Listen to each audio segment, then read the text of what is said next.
দেশকে ট্রিলিয়ন ডলারের অর্থনীতিতে রূপান্তরে কাজ করছে সরকার বলে জানিয়েছেন প্রধানমন্ত্রী তারেক রহমান। এফডিআই সম্মেলনে একথা জানান সরকার প্রধান। এ সময় প্রধানমন্ত্রী দেশি ও বিদেশি উদ্যোক্তা এবং বিনিয়োগকারীদের বাংলাদেশে নতুন উদ্যোগ গ্রহণ ও ব্যবসা প্রসারের আহ্বান জানান।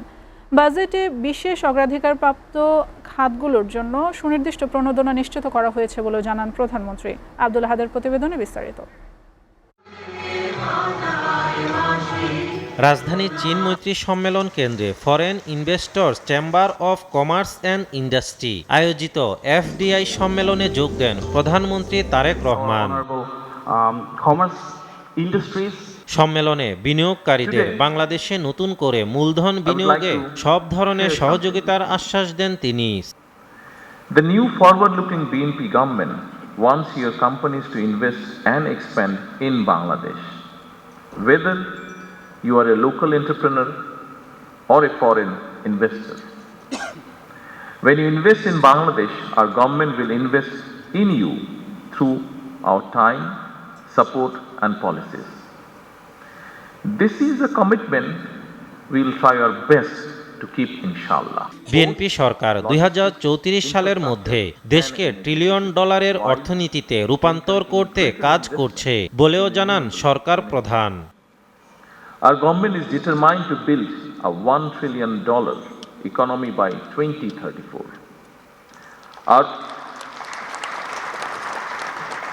Our first budget provides targeted incentives for priority sectors, including renewable energy, pharmaceuticals, electronics, digital services, agro-processing, advanced textile, healthcare, and logistics.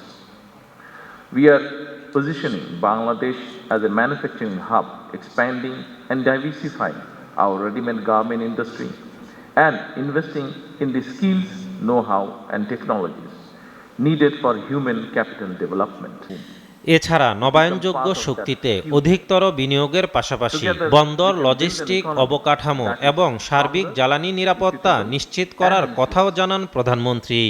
I welcome all of you to invest and flourish in Bangladesh. অনুষ্ঠানে যোগদানের আগে বিভিন্ন stall ঘুরে ঘুরে অংশগ্রহণকারী প্রতিষ্ঠানগুলোর প্রতিনিধিদের সঙ্গে শুভেচ্ছা বিনিময় করেন প্রধানমন্ত্রী তারেক রহমান। আব্দুল আহাদ, এসটিভি, ঢাকা।